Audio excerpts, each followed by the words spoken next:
Hello, and welcome to my first video about the Dolby Atmos Album Assembler.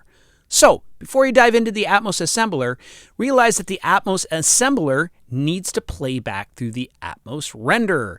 So if you haven't done so already, watch my earlier video on how to set up the Atmos renderer. If you're working here at New England School of Communications in NESCOM Control-C, you'll want to watch that video to set it up so the Atmos renderer can play back 9.1.4 audio. So once you got that going, make sure it's loaded, the Atmos renderer, and it's in input mode so it can receive audio via the Dolby audio bridge into the program from the Atmos Assembler. With that done, let's load up the Atmos Assembler. If you followed instructions earlier in the semester, you put the Atmos Assembler in the dock so it's easy to boot up. So let's load it up. Here it is, and we need to import some audio files into it. But before we do that, I want to talk about good old-fashioned file management. So you're going to be importing a variety of ADM files of the mixes you created this semester. So what do? Open up Pro Tools, fix the mixes if you see anything glaringly wrong with them, and then print them all as ADMs. Once you have those ADMs, don't just import them into this program.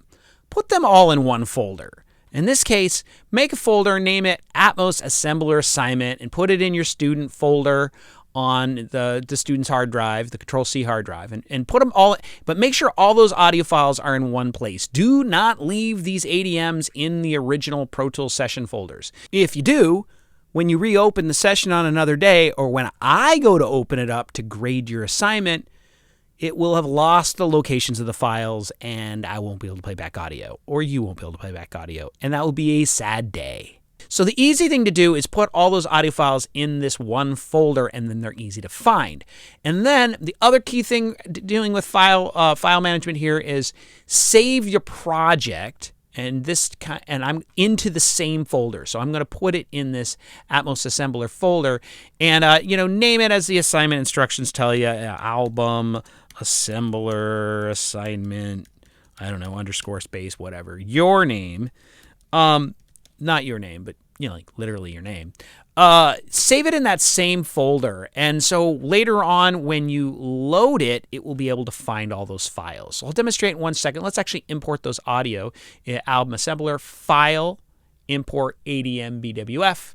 I'm going to select all of those files at once. I'm going to hit Open, and it's going to kind of, for a moment here, draw some waveforms. It's actually creating a 5.1 re-render just for the image of the waveform.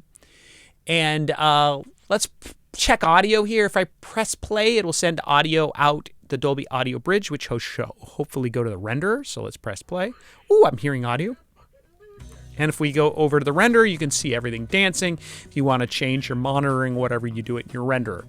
So that's cool. That works. If I want to jump around this cool program, I can go up here and jump around on the timeline to my other mixes, which is pretty cool. This is a really cool program because ADMs are kind of magical. They have a lot of they can have up to 128 channels in them, and you can jump between them. That's just really cool. Anyway, the last thing about file structure, if I save this, because I changed it, boom, and I quit Album Assembler, one note here, at least as of summer 2025, I cannot double-click the Album Assembler file I just made and load the program. That doesn't work. I need to open up the actual Album Assembler and open Project and go to that folder and then open it. And it did find all the audio files. If you were to move the audio files, it would ask you to relink them. If all the audio files are in the same folder as it will automatically find it, and it will lock up to it. So that is the key thing here, is although I want to do the Pro Tools thing and put all these audio files in an audio files folder, don't do it. It actually seems to work better with the Album Assembler if you leave them all in one folder. So maybe they'll change that in the future. But for the moment, that's how to work, and that's how to get a good grade and not frustrate your teacher when he is grading your work. Okay, we'll make another video here for a tour of the Atmos Assembler and how to use it for mastering in a moment. Okay, have a great day. Bye-bye.